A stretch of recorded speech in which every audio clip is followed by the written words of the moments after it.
Bueno, gente, espero que ustedes estén bien. Yo acá estaba volviendo de Quilmes. Cuando voy a subir a la autopista me encuentro que está cortada, o sea que volví para atrás.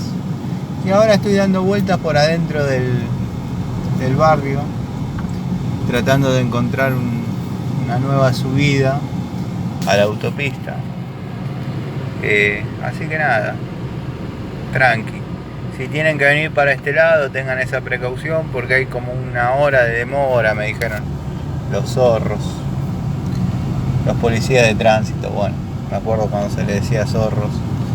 Pero bueno, nada, una verdadera catarata de autos. Terrible. Bueno, ahí avanzamos un poco. Estoy por la calle José Evaristo Liburu, pero verdaderamente esto es un caos. Yo tengo una suerte, cortaron la autopista justo, loco. Bueno, ¿qué va a hacer?